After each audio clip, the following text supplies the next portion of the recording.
I'm Katy, and this is an unscripted, low-quality video in which I'm just going to talk about how I feel, which is friggin' depressed. Depression kinda sucks. I have so many assignments to do, no motivation to do them, and if I don't do them, my life will just get worse and I'll get more depressed, and so on and so forth. I'm also possibly dying because I have chronic throat infection, but let's forget about that.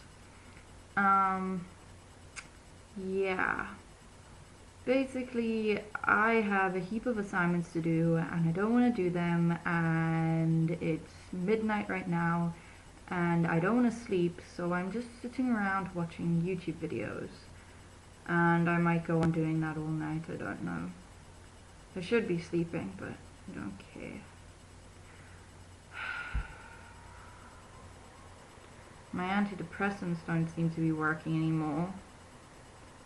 And, well, I've run out of chocolate.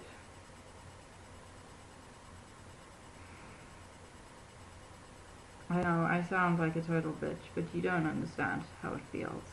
Having depression isn't like just being sad. It's like you can't be happy and you can't do anything and you can't concentrate, and life just becomes more difficult.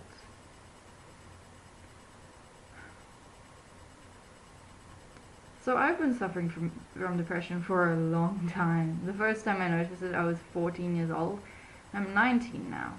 Okay, I suppose that's not such a long time, but considering I've been around for less than 20 years, that's a quarter of it. So, well, it's a quarter of 20 years. It's more than a quarter of 19 years. What am I talking about? I might be allergic to my restroom. Yeah, I'm at university, by the way, and I need to get out of here. I am on antidepressants, and they did seem to work at first, but now I seem to be crashing. And by at first, I mean for the last year. I think maybe I've developed some kind of immunity to them or something. Who knows? By the way, do you like my pajamas? They've got Batman! Yeah, because that's what adults wear. And I'm not sad about being childish. That's one of the few joys I do have. That and all the YouTube channels. Lindsay Ellis, Phelan Porteous, Alison Pregler, ContraPoint. By the way, they have nothing to do with me. I don't know any of the content creators. And this video is basically completely pointless. I'm just talking about stuff.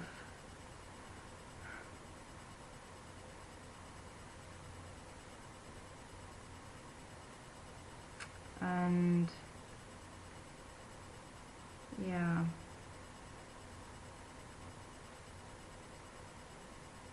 Why am I just staring at the camera? I should be doing something. But I don't know what to talk about all of a sudden. I had this great idea that I'm just going to start filming myself as something to do to get stuff off my chest, but now I don't know what to say. I can talk about my depression some more. So this one time at grade 11 camp, I was having such a bad day, and I really wanted to go home, and I didn't know what to do, and I wanted people to take me seriously, but everyone was being a total bitch. So I decided, in order to get out of everything, I should just stab myself in the thigh, and then I'd be bleeding, and I'd have to go to hospital and get stitches, and then they'd send me home because they know that there's something seriously wrong with me. And yeah, I didn't stab myself, luckily. I went down to the pond by the camp with my knife. I've actually got it. My Swiss Army knife. it's not that great, and it's not that sharp anymore, but I could probably stab myself if I got the right momentum. But anyway, I got scared. You know, hurting yourself is difficult, because unless you're hectically depressed, your self-preservation instincts will kick in.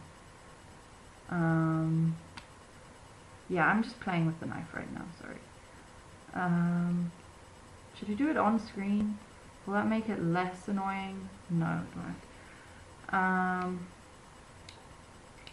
So I was sitting by the pond with the knife, and I wanted to stab myself, but I kind of freaked out. So I started stabbing the ground with it, and then I thought, no, I must just walk. I must just walk it out. And I got up and I started walking around the lake, and there were other guys hanging around outside. And then one of the boys from my class, Nick, he was with his friends. When he saw me walking around, he asked me how I was, and I said I wasn't good. And he asked why not, and I said I was depressed. And then he excused himself from his friends and just came and walked and talked with me. And actually, I suppose this is kind of a symbolic thing, but when he came up to me, I slipped the knife into my pocket. And then after our talk, I went back to the cabin and I put it away. Sort of symbolic of how I felt. And the camp was much nicer after that. Until Wednesday, when they found a whole lot of booze in the boys' cabin and everyone was searched and interviewed and stuff like that. Grade 11, eh? There was this other time when I read this book called Disgraced by Nobel Prize winner J.M. Coetzee. Don't read it. It's a terrible book. I mean, J.M. Coetzee really knows how to use the English language, but boy does he not know how to make a plot. Wow. Because like the story starts out, and it's this kind of interesting story about this middle-aged professor who is seeing a prostitute, but then after he spots the prostitute he's seeing this prostitute on like a regular schedule, but then one day he spots her just like walking down the road with her kids, and then after that she immediately cancels all her appointments with him, and he's like, okay, well, this sucks now. So then he starts this inappropriate relationship with a 20-year-old student, and I'm like, okay, this is interesting. And at first it all seems fine, but then the relationship gets out of control and it becomes clear that she doesn't really want it anymore. It was just meant to be a fling for her, but he gets too involved, and then he gets found out and he has to leave the university, and like you kind of get the feeling that the plot is going to be about the repercussions of this event. So then he leaves town and he goes and stays with his daughter, his lesbian daughter who lives alone on a farm. And then it just meanders a bit, and then burglars come in, set him on fire, and rape his daughter. And this is like a third of the way into this really long book. Like, I was getting invested in the plot, and then just dropped it for this really dreary, pointless stuff. So this plot went on for a while, goes on for quite a while, and just is depressing and goes nowhere. Then, very briefly, the old plot comes back for a visit and gets dropped. Then the second plot comes back again and gets followed a bit, and then the book ends. But that's not what I'm actually talking about. When I read chapter 11, the one with the guy gets set on fire and his daughter gets raped, I was like, oh shit, what does this mean to the plot? And then I read the next chapter and I realized, oh, it doesn't mean anything because they dropped the old plot. And yeah, I was pissed. I was not just pissed because I was reading this horrible book, but because my English teacher, well, actually my AP English teacher, which is Advanced Program English, a sort of extra class, had told me to read this. Like, she could choose the book, and she was like, yes, we're reading this one. And this man is a Nobel Prize winner. So I just felt angry and kind of alone. Because this is a book that glorifies misery. Well, okay, it doesn't glorify misery, it makes it seem miserable, but it's a book that tries to induce misery. And that is horrible. Art should not set out to hurt people. And it really did hurt me. In fact, that day at school, I was in French class and I couldn't concentrate at all. I kept taking out the book and paging through it, and I ended up like writing dumb stuff in it. I wrote, "I want to punch this book in the face," and I wrote, "Never write flick" in all capitals. But really, I didn't know how to feel, and I was so angry with this book, and I wanted to show how angry I was, so I excused myself and went to the bathroom and took out another knife, which I don't have. It was like this tiny little mini knife, because I couldn't take my Swiss Army knife to school. It was well, once there was a police search of the school and they found it, and I got in serious trouble for that. Luckily, the second in command principal, whatever, the vice principal, yeah, he was there, and he stepped in and he said he'll confiscate the knife and I'll be able to get it back after school, but I must never bring it back, which was nice because I didn't want to lose my knife. I've already lost knives at airports and things because I forget to take them out of my hand luggage. So I went to the bathroom and I took out this tiny knife and I started trying to cut open my thigh. But once again, I don't know why it's always directed at my thigh. I think it's just an obvious, like, fleshy place that's right in front of me.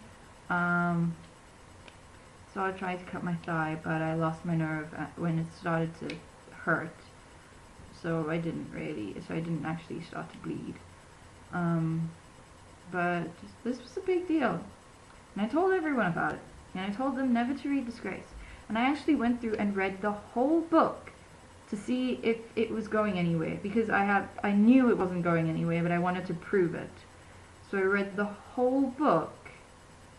And it didn't go anywhere. Just stopped. What a shitty book. I hope...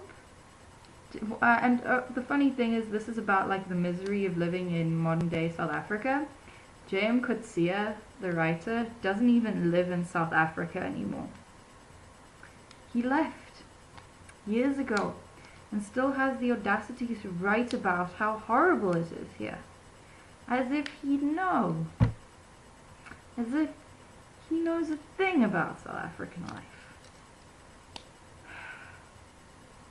Also, it has a strange thing about how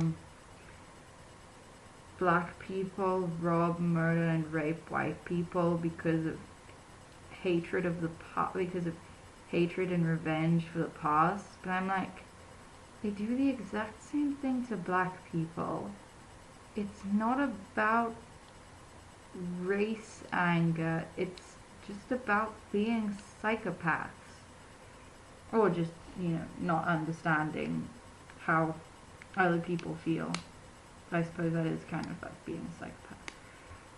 But anyway, the book is terrible and nearly made me go insane, semi-suicidal, and so on and so forth. Yeah, those are some of the biggest depressive events. Was the one time I wrote "help me" on my thigh in my own blood. I hadn't actually cut open my thigh. I cut my finger while juggling a knife. That was stupid, but got to write "help me" in blood. That's kind of cool. And then I went about my day with it still there, like under my dress. I went to church. That was weird. But I understand it now because I'm depressed again. Don't understand it when I'm not depressed. Because depression is a mental illness, my friends, and you don't get it if you haven't felt it. Recently, my best friend here at the university has started feeling depressed for the first time, and I saw it coming like 50 miles away because he's been working his ass off and not sleeping and stuff just to get his degree, and I'm like, dude, this is going to catch up with you. Relax a bit. So recently he's been feeling depression, and he's 4 or 5 years older than me, and this is the first time he's ever felt depressed. And he doesn't know how to deal with it. I mean, okay, I suppose I don't know how to deal with it that well either, but I mean, I feel like I'm able to control myself more than he is, at least. It's kind of sad. I don't really know how to take care of him except to tell him to see a psychiatrist and take it easy a bit and stuff like that. Don't know what I'm gonna do. I'm gonna fail my degree or something. And I don't tell him about it because all he does is worry and not take care of himself. And then he's gonna see this video and he's gonna be like, holy shit, why didn't you tell me this before? And he's gonna feel all betrayed. Ah, poor Keegan. Oh wait, maybe I shouldn't have said his name. Don't know if you can hear it though. Yeah, this is my video about feeling depressed, I suppose. Not really, it's just about me rambling on in the middle of the night. What time is it? 1:45 in the morning. Maybe I should just stay up until light and then go to classes. Can try and spend like a full 24 hours awake.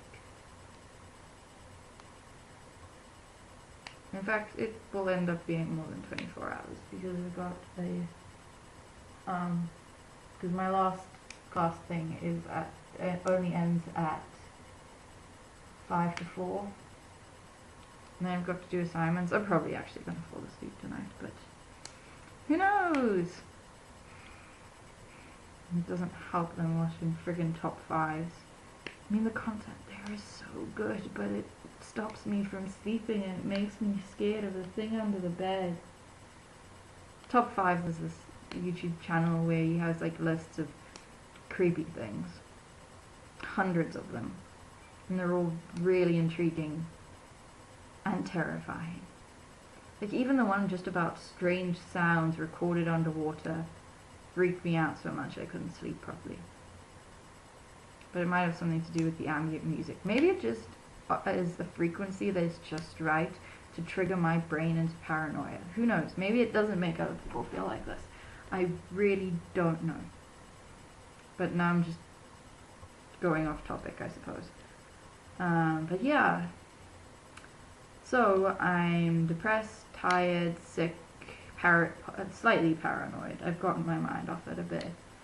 And I'm making a video about nothing. So yeah, I guess that's it. I wonder if anyone's ever gonna watch this, but who cares? I'm making it anyway. So goodbye everyone. Maybe I'll see you again, maybe I won't.